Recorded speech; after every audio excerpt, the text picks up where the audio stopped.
건강합니다. 오늘은 누가복음 18장에 나오는 세 가지 비유에 대해서 말씀을 나눠보겠습니다. 누가복음 18장 비유를 어떻게 해석해야 될지, 비유의 말씀은 들을 귀가 있는 자에게 말씀하신 것으로 듣는 귀가 제각각이라 깨닫는 말씀도 틀릴 것입니다. 제게 주신 비유의 말씀을 나누겠습니다. 첫 번째 비유, 불의한 재판장의 비유입니다.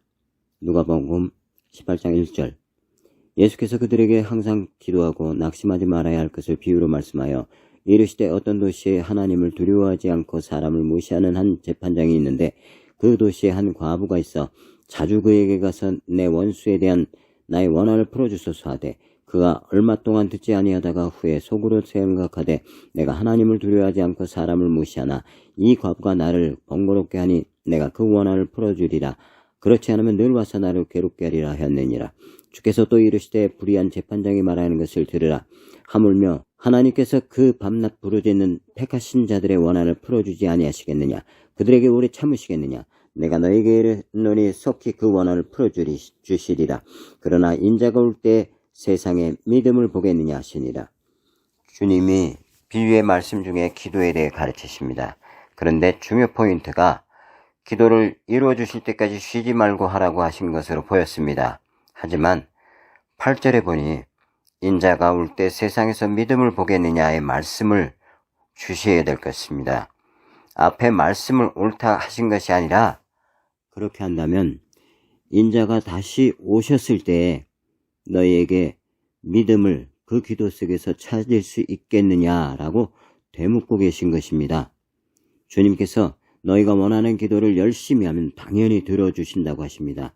그것도 불의한 재판장도 들어줬는데 내가 안 들어주겠느냐 하고 또 되묻고 계십니다. 여기서 주님이 우리에게 하시고 싶은 말씀이 숨어 있습니다. 너희의 삶과 고난을 알고 있고 필요한 것을 알고 있으니 그 부분은 내가 얼마든지 해결해 줄 테니 너희는 하나님의 나라를 위한 믿음의 기도를 올리라고 비유로 풀어주고 계십니다. 들을 귀가 있는 자는 이것을 들을 것이라 주님은 믿고 말씀하신 것입니다. 너희의 억울함도 아시고 필요함도 아시는 주님이 그것 가지고 매달려 기도하고 있으면 정작 주님이 필요라는 기도는 언제 하게 될 것이냐고 말씀하고 계십니다. 자기 자신에게 매달려 있으면 정작 기도를 필요하는 시간을 놓쳐버릴 수 있는 것입니다.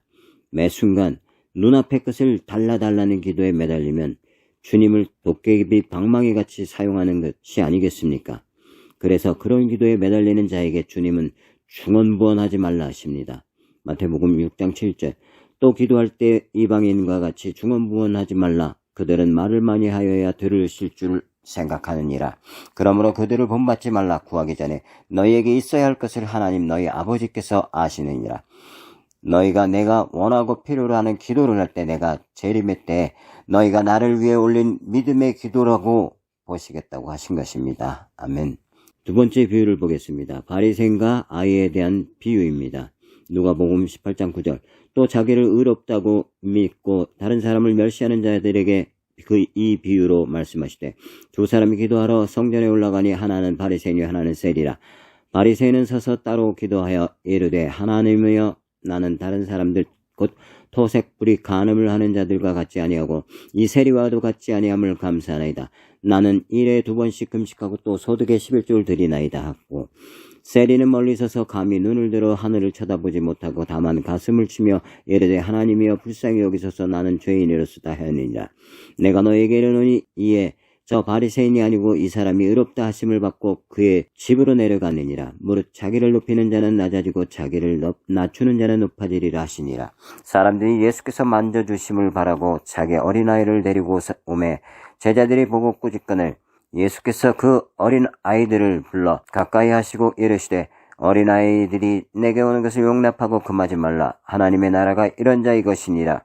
내가 진실로 너에게 이르노니 누구든지 하나님 나라를 어린아이같이 받아들이지 않는 자는 결단코 거기 들어가지 못하리라 하시니라. 주님은 두 종류의 사람을 비교하여 비유하십니다. 한 부류는 바리새인으로 항상 구제와 봉사와 기도 등을 업으로 삼아 만인의 귀감을 사는 자들을 뜻하는 부류와 다른 부류는 세리마냥 그 죄인을 뜻하는데 여기서는 악한 그런 이미지의 죄인이 아니라 아이와 같은 그런 세리들을 말하는 것입니다. 아이마냥 만인으로부터 업신여김을 받고 구제도 봉사도 기도도 떳떳하게 못하는 위축된 별 볼 일 없는 자들을 뜻하는 그런 부류를 나누신 것입니다. 이 말씀 속에서 눈으로 보이는 성도들의 모습을 뜻하는 게 아니라 주님은 외식적인 것에 포인트를 찍으신 것입니다. 이것으로 죄인과 악인으로 구별합니다. 죄인과 악인의 기준을 주님의 눈으로 보아야 합니다. 세상에서 얻을 것을 다 얻고 교회에서 남의 눈을 의식하며 믿음의 사람이 되어 하나님 앞에 당당한 부류와 세상에서는 낙오되어 가진 것 없어 순수하게 주님 바라보는 부류로 나누신 것입니다.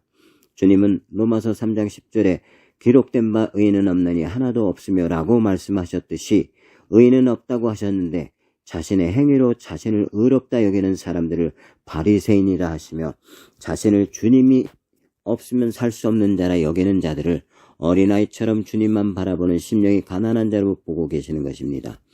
교만한 자, 즉 바리새인들 같은 사람들은 자신의 의지로 살아가며 말씀도 자신의 뜻으로 자신에 맞게 해석하며 자신이 의로운 자가 되어 주님과 상관없이 살아가는 자임을 가리키시며 가난한 자나 죄인들은 항상 자신을 주님 안에 두므로 말씀을 어린아이가 말을 배우듯 어른의 말에 순종하듯 겸손하게 주님과 함께 할 것을 가르치십니다. 이처럼 주체가 나이냐 주님이냐로 구별하시겠다고 말씀하십니다. 우리는 어떤 상황에서도 주님만 바라보며 순종하는 삶을 살아야 함을 가르쳐 주십니다. 아멘. 세 번째 비유입니다. 계명을 잘 지키는 부자에 대한 비유입니다. 누가복음 18장 18절. 어떤 관리가 물어 이르되 선한 선생님이여 내가 무엇을 하여 영생을 얻으리까? 예수께서 이르시되 내가 어찌하여 나를 선하다 일컫느냐? 하나님 한 분 외에는 선한 이가 없느니라. 내가 계명을 안 하니 간음하지 말라, 살인하지 말라, 도둑질하지 말라, 거짓 증언하지 말라, 네 부모를 공경하라 하였느니라. 여짜오되 이것은 내가 어려서부터 다 지켰나이다. 예수께서 이 말을 들으시고 이르시되 내가 아직도 한 가지 부족한 것이 있으니 내게 있는 것을 다 팔아 가난한 자들에게 나눠주라. 그리하면 하늘에서 내게 부어가 있으리라. 그리고 와서 나를 따르라 하시니 그 사람이 큰 부자이므로 이 말씀을 듣고 심히 근심하더라. 예수께서 그를 보시고 이르시되 재물이 있는 자는 하나님의 나라에 들어가기 얼마나 어려운지 낙타가 바늘귀로 들어가는 것이 부자가 하나님 나라에 들어가는 것보다 쉬우니라 하시니 듣는 자들이 이르되 그런즉 누가 구원을 얻을 수 있나이까? 이르시되 무릇 사람이 할 수 없는 것을 하나님은 하실 수 있느니라.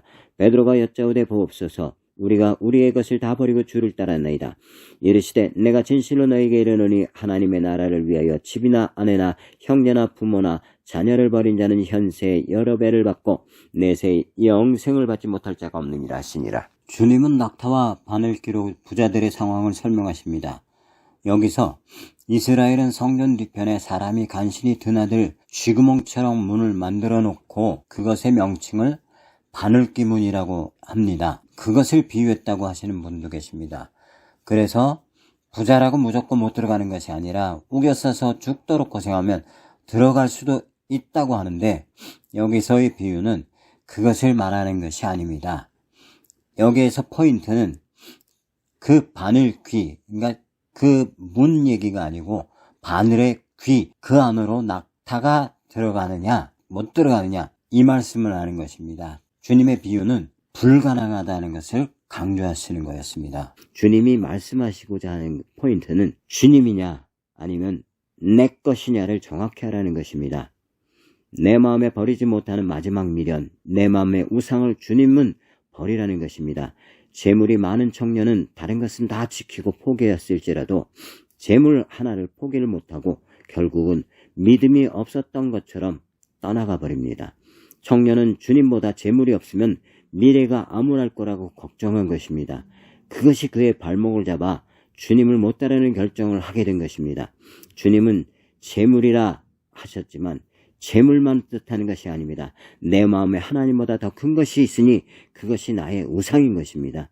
그것을 버리지 않고는, 즉 나 자신을 주님 앞에 드리지 않고는 결코 구원을 받을 수 없음을, 천국에서 하나님을 볼 수 없음을 주님은 확실하게 말씀하신 것입니다.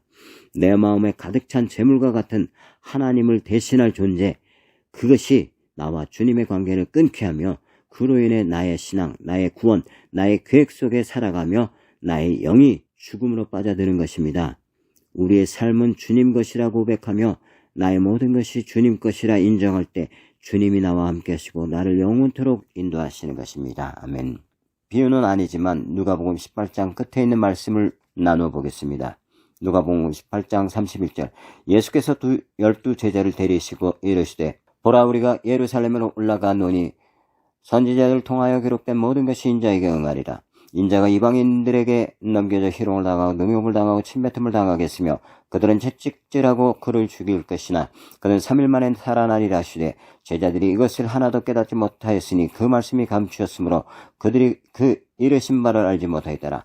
여리고 가까이 가셨을 때 한 맹인이 길가에 앉아 구걸하다가 무리가 지나감을 듣고 이 무슨 일이냐고 물을 때 그들이 나자리 예수께서 지나가신다 하니 맹인이 외쳐 이르되 다윗의 자손 예수여 나를 불쌍히 여기소서 하거늘 앞서 가는 자들이 그를 꾸짖어 잠잠하라 하되 그가 더욱 크게 소리질러 다윗의 자손이여 나를 불쌍히 여기소서 하는지라.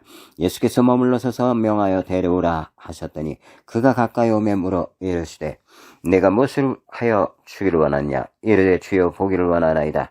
예수께서 그에게 이르시되 보라 내 믿음이 너를 구원하였느니라 하시매 곧 보게 되어 하나님께 영광을 돌며 예수를 따르니 백성이 다 이를 보고 하나님을 찬양하니라. 주님이 여기서 믿음의 사람들을 향한 희망의 메시지를 보여주십니다. 맹인이 주님을 만났을 때 다윗의 자손이라고 외칩니다. 주위에서는 자신의 뜻대로 되지 않게 되자 자신의 뜻이 맞다고 우겨싸며 주님을 죽이려고 온갖 수작질을 하며 궁리하는 사이에 맹인은 성경 말씀을 따라 주님만 기다렸고 주님을 믿고 주님께 소리칩니다. 주위의 만류에도 뿌리치고 애타게 성경 속 예언한 그리스도 예수님을 찾습니다. 그때 주님이 다가가십니다. 주님이 또 오라 하십니다. 환경이 내 신앙을 위협하고 내 앞길이 깜깜하고 아무것도 못하는 상황일지라도 우리는 주님을 부르짖어야 합니다. 찾아야 합니다. 그때 주님이 들으십니다. 그리고 오시고 또 우리 보러 가까이 오라 하십니다. 맹인이 주님으로부터 눈을 뜬 것 같이 우리의 영적 눈을 떠야 합니다. 주님이 부르짖는 자에게 다가오십니다. 그리고 영적으로 막혀있는 성도에게 무엇이 필요한지 물으십니다. 나는 영적인 눈이 띄어지길 원합니다. 주님을 보기를 원합니다. 주님을 따르기를 원합니다 하고 고백하는 것을 들으신 예수님이 그 믿음을 보신 것입니다. 그리고 열어주신 것입니다. 맹인이 주님과 만나고 주님께 은혜를 받으며 한 행동은 하나님께 영광을 돌리는 것이었습니다. 우리도 우리 삶을 통해 주님께 영광을 올려야 합니다. 내가 잘나서 주신 것이 아닙니다. 오로지 주님의 은혜여 선물입니다. 우리가 보답할 길은 오직 주님께 영광 돌리며 만인이 찬양하도록 그 영광을 세상에 보이고 알리는 것입니다. 이런 하나님을 찬양하라, 경배하라, 찬송하라 하고 알리는 것입니다. 아멘. 주님 우리와 함께 하심을 감사합니다. 우리에게 주신 것은 우리를 위한 것이 아니라 하나님의 영광을 위한 것임을 알고 살아가게 하여 주시옵소서. 감사합니다. 아멘. 하나님이 주신 말씀은 개개인에 따라서 다 다릅니다. 그래서 내가 깨달은 것과 저 사람이 깨달은 것이 다르다고 그것이 잘못됐다고 얘기하는 것이 아니라 사람마다 다 하나님이 주신 그 삶에서 우러나는 그 경험상의 깨달음일 수도 있기 때문에 그것을 참조하고 이런 경우도 있구나 하고 참조하는 게 더 바람직합니다. 감사합니다.